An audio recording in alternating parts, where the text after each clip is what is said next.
ত্রয়োদশ জাতীয় সংসদ নির্বাচন ঘিরে সরগরম পুরো দেশ। তো এবার আমরা যাচ্ছি জামালপুরে, সেখানে আছেন প্রতিনিধি খন্দকার রাজু আহমেদ।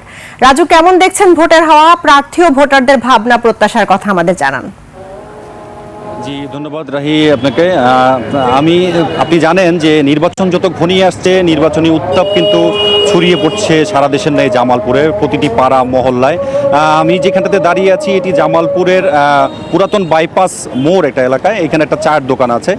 তো আপনি যেমনটি আরেকটু আপনাকে জানিয়ে রাখি, সেটা হচ্ছে যে আজকে জামালপুরে জামাতি ইসলামের আমির ডক্টর শফিকুর রহমান একটি নির্বাচনী জনসভা করেছেন। সেই থেকে কিন্তু তারাও বেশ উজ্জীবিত হয়েছেন।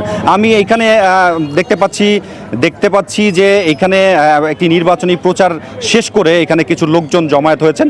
আমি যদি একটু জানতে চাই তাদের কাছে যে জামালপুরে নির্বাচনের কি অবস্থা, সার্বিক পরিস্থিতি, তারা জনগণের কাছে কেমন সাড়া পাচ্ছেন, এই বিষয়গুলোতে আমরা একটু সার্বিক এখানে কথা বলবো। আমি যে জায়গাটা দাঁড়িয়ে আছি এই জায়গাটা আসলে শ্রমিক শ্রেণীর লোকজনরা সবচেয়ে বেশি আছে এখানে। তা আমি একজন জানতে চাইবো একজন শ্রমিক নেতার কাছে, আপনি তো নির্বাচনে কাজ করছেন, আপনি সার্বিক পরিস্থিতি জামালপুরে কেমন দেখছেন, আপনি যদি আমাদের একটু জানান। জামালপুরের পরিস্থিতি এখন পর্যন্ত মোটামুটি ভালো রয়েছে।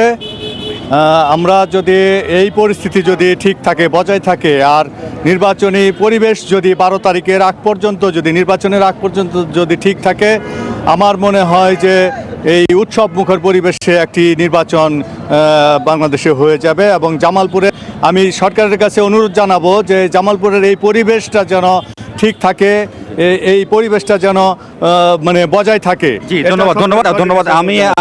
আপনি যেমনটি শুনছিলেন, আসলে উনি জামালপুরের ভোটাররা চাচ্ছে যে এখন পর্যন্ত জামালপুরে কোনো ধরনের অনাকাঙ্ক্ষিত কোনো ঘটনা ঘটেনি। আর এই পর্যন্ত ভোটাররা আশা করছেন যে আগামী 12ই ফেব্রুয়ারি নির্বাচনে যাতে তারা নির্বিঘ্নে ভোট কেন্দ্রে গিয়ে তাদের ভোটটা দিতে পারেন, এই পরিবেশটাই তারা আশা করছেন।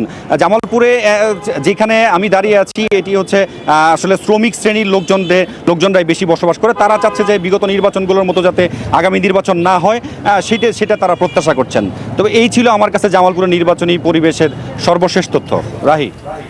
রাজু আহমেদ, আপনাকে ধন্যবাদ। দর্শক, রাজু আহমেদ আমাদেরকে জানাচ্ছিলেন জামালপুর থেকে ত্রয়োদশ জাতীয় সংসদ নির্বাচন ঘিরে সেখানকার জনগণের প্রত্যাশা আসলে অনেক।